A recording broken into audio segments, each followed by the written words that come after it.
সম্পদের দ্বারা কসম করে বিচারিক মামলায় কেউ যদি কারোর সম্পদ নিয়ে নেয়, আল্লাহ তার জন্য জান্নাত হারাম করলেন, জাহান্নাম ওয়াজিব করলেন। নবী, এবার যদি কেউ সামান্য কোনো জিনিস মেরে দেয়, কথা কিন্তু বুঝবেন, কারো হক যদি সামান্য নগণ্য জিনিস মেরে দেয়, আল্লাহ রাসূল বলেন ওয়াইন কানা কদিবাম মিন আরাক। আমাদের দেশে এক সময় দেখেছিলাম বাবলা গাছ, আপনাদের দিকে কি ছিল একটা সময়? বড় বড় কাঁটা ছিল, সাদা, তাই না? সাদা সাদা বড় বড় কাঁটা হতো। আরব দেশে এইরকম গাছ হচ্ছে পিলু গাছ, পিলু, যেটাতে মিসওয়াক বানায়, মিসওয়াক।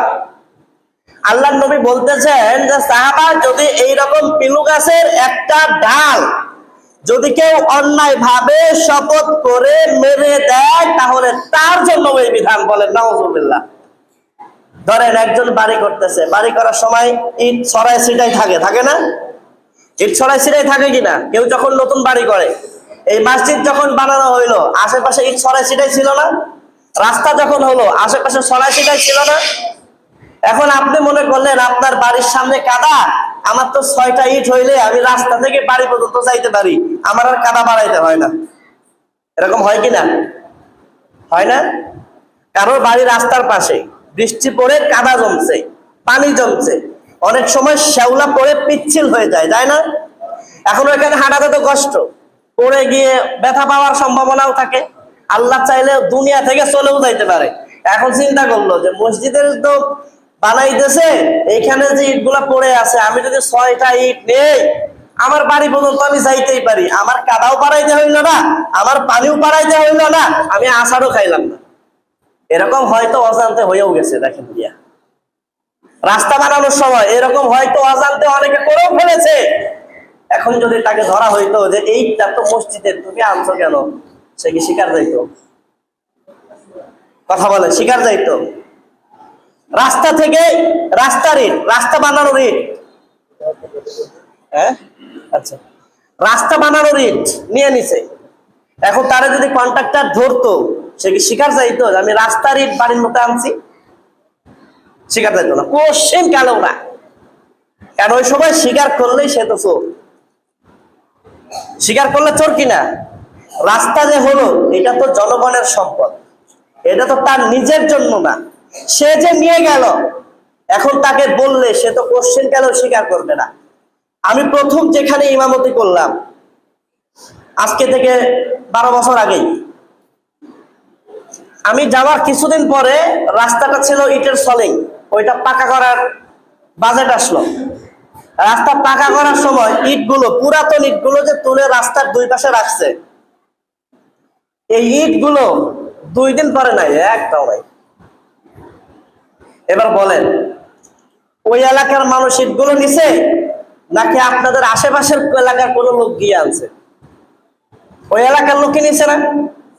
মাইক দিয়ে কন্ট্রাক্টর বারবার বলতেছে যে রাস্তার ইট যারা নিছেন ভাই আপনারা দিয়ে যান, এগুলা দরকারি, এটা আপনাদেরই সম্পদ। একজন মানুষও ইট বের করে দেয় নাই। তাহলে ইটগুলো অন্য দূরের কেউ এসে নেয় নাই, ওই এলাকার মানুষই নিছে। অনেকের বাড়ি করার সময় অনেকে নেয়, তাই না? আপনি যদি তার অনুমতি নিয়ে নেন, যার বাড়ি করা হচ্ছে, যে ভাই আমার তো 2টা ইট হলে ভালো হইতো, তুমি তখন কাজ করতেছো, আমি তো 2টা ইট ভাই কিনতে পারি না, তুমি আমার 2টা ইট দাও, সে দিয়ে দিছে, এবার আপনি যা খুশি করেন। কিন্তু এই যে আপনি নিয়ে গেলেন, অনেকের স্বভাব তো এমন যে চুরি করে, ধরা পড়ার পরেও আল্লাহর কসম আমি এটা করি নাই, বলে কিনা? তাহলে এই যে কাজটা আপনি করলেন, এই সামান্য একটা ইটই তো নিলেন, ইটের দাম এখন কত? 10 থেকে 12 টাকা পিস, আরো আগে তারও কম ছিল। আল্লাহ নবী বলেন যে এইরকম সামান্য কিছু যদি কেউ কসমের দ্বারা গোপন করে, আত্মসাৎ করে, তার জন্য জান্নাত হারাম, তার জন্য জাহান্নাম ওয়াজিব। বলেন নাউজুবিল্লাহ। আল্লাহ রাসূল একটা গাছের ডাল দিয়া বুঝাইছে, একটা গাছের ডাল তো আর তেমন কিছু না। বাড়ির পাশে, রাস্তার পাশে একজনে নিম গাছ লাগাই রাখছে, আপনি তার অনুমতি ছাড়া নিয়ে নিলেন, বুঝলেন? সে আপনার যত কাছের হোক, যত বড় আত্মীয় হোক, তার অনুমতি ছাড়া নেওয়ার অধিকার আপনার নাই। আপনার দরকার, ঠিক আছে, আপনি দাঁত মাজবেন, নামাজের আগে মিসওয়াক করবেন, ঠিক আছে, সব ঠিক আছে, কিন্তু তার কাছে আপনাকে চেয়ে নিতে হবে। আপনি ইচ্ছা মতো দিতে পারবেন না। একজনে বাড়ি ঘর করে চলে গেছে, এলাকায় নাই, তার কাছে ফল ধরছে, তার কাছে ফল ধরছে, আমার মনে হয় না ওই গাছের ফলগুলা বড় হওয়ার সুযোগ পাবে।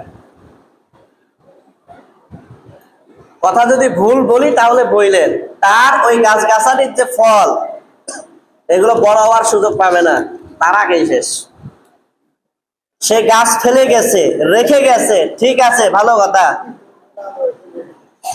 যদি আপনারে বলে যায় যে আমার গাছগুলা পাহারা দাও, ঠিক হও, তোমার লাগলে তুমি নাও, ওকে, ঠিক আছে, আপনি গাছ পর্যবেক্ষণ করছেন, আপনি দেখাশোনা করতেছেন, আপনাকে অনুমতি দিয়ে গেছে, ভাই তুমি খাও, কোনো সমস্যা নাই। ও বেচারা বাড়ির দিকে চোখ মিলে তাকানোর সুযোগ পায় না, রয়েছে একটু দূরে। গাছের ফলগুলো বড় হওয়ার আগে আপনি যে সব ছেড়ে দিলেন বন্ধু বান্ধব নিয়ে, এটাও কি হারাম? আপনার জন্য হারাম। যে গাছ লাগাইছে সে কিন্তু সব পেয়ে যাবে। মাস্তা বুঝলেন না? আপনি একটা বড়ই গাছ লাগাইছেন, ধরেন বড়ই গাছ লাগাইছেন আপনার বাড়িতেই, রাতের বেলা কেউ কেউ এসে পেড়ে পেড়ে নিয়ে যায়, আপনি চোর ধরতে পারেন না। এখন যে চুরি করে নিয়ে গেল, আপনার অনুমতি ছাড়া নিয়ে গেল, সে যে খাইলো, এই জন্য আপনি সব পাবেন। কিন্তু সে যে চুরি করলো, সে যে আপনার অনুমতি ছাড়া নিল, এই জন্য আপনার কিন্তু আবার গুনাহ হবে। এটাও কি হারাম। আপনাকে অনুমতি দিয়ে গেছে, আপনি ব্যবহার করতে পারেন, কোনো সমস্যা নাই, কিন্তু অনুমতি ছাড়া আপনি ব্যবহার করতে পারেন না, ওটাও হারাম।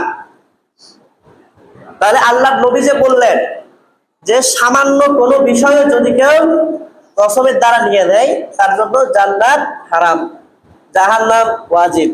তাহলে সে কোথায় যাবে এটা তো আর বলা দরকার নাই, আছে? এটা কিন্তু কথাতেই বোঝা গেল সে কোথায় যাবে। তাহলে এই যে ভাবে আমরা অনেক সময় মনে করি এটা তো কোনো ব্যাপারই না, কিন্তু এই হাদিসটা দিয়ে আপনি মেপে দেখেন ভাই, একজন পাট কাটি শুকাইতে দিয়ে রাখছে, আপনার লাগবে, আপনি নিজের মনে করে নিয়ে চলে গেলেন। আপনি নেওয়ার আগে তার কাছে অনুমতি নিয়ে নেন, কোনো সমস্যা নাই। আর অনুমতি না নিয়ে যদি নিয়ে যাইতে থাকেন, তাহলে এই হাদিসটা দিয়ে আপনি নিজের আমলটা মাপবেন। আল্লাহ রাসূল বলছেন একটা গাছের ডালও যদি নিয়ে নেয়, একটা গাছের ডাল যদি নিয়ে নেয়, তার জন্য কি জান্নাত হারাম, জাহান্নাম তার জন্য ওয়াজিব। এই হাদিসটা খেয়াল রাখবেন। অনেক সময় মনে হয় এটা কোনো ব্যাপার না, গাছের রাস্তার পাশে বড় গাছ লাগাইছে, আমি তো নিতেই পারি, সবাই নেই, আমিও নেই, এটাও অনেকে বলে। একদিন যদি একজন ধরা পড়ে, কোনো বাড়ির একটা ছোট বাচ্চা, তখন দেখবেন ও আর কে কে ওই গাছ থেকে পাচ্ছে সব বলে দেবে। আর বলার শেষে এটাও বলবে সবাই নিছে, কারোর দোষ হয় নাই, আমি নিলেই দোষ। কথাটা বলবে কিনা ওই বাচ্চাটা? ছোট মানুষ কিছু বুঝে না, কিন্তু আমরা বড়রা তো বুঝি। বড়রাও হয়তো অনেক সময় এরকম কাজগুলো করে থাকি। এগুলো কিন্তু আমার আপনার জন্য বৈধ হয় না। ৬-৭ বছর পর্যন্ত, বালেগ হওয়ার পর্যন্ত কোনো মানুষের কোনো হিসাবই নাই। কিন্তু আমি আপনি তো হিসাবের বাহিরে না। আমার আপনার প্রত্যেকটা কাজের জন্য আল্লাহর কাছে জবাব দিতে হবে। একটা কাজের জন্য আপনি ছাড় পাবেন না। পাটকাঠি শুকাইতে দিছে, আপনি না বলে দিয়ে চলে গেছেন। গাছে ফল লাগাইছে, লোক দেখার সময় পায় নাই, আপনি না বলে পারছেন। এর প্রত্যেকটা কাজের জন্য আপনাকে জবাব দিতে হবে আল্লাহর কাছে। এই জন্য সাবধান। অনেক ছোট ভাবেও অনেক হারাম কাজ আমরা কিছু না মনে করে ফেলি, শুধু এটাই মনে করি আরে এতে আর কি হবে। কিন্তু মনে রাখবেন জান্নাত হারাম, জাহান্নাম ওয়াজিব। আমাদের দ্বারা যেন কখনো এইটুকু হারাম কাজও না হয়, আমাদের সতর্ক থাকা দরকার। আল্লাহ রাব্বুল আলামিন আমাদের সবাইকে তাওফিক দান করুন, সকলে বলুন আমিন। আল্লাহ তাআলা আমাদের সবাইকে হারাম কাজ থেকে হেফাজত করুন, সকলে বলুন আমিন। হাযা মা ইনদি ওয়া লা ইলমু ইনদাল্লাহ।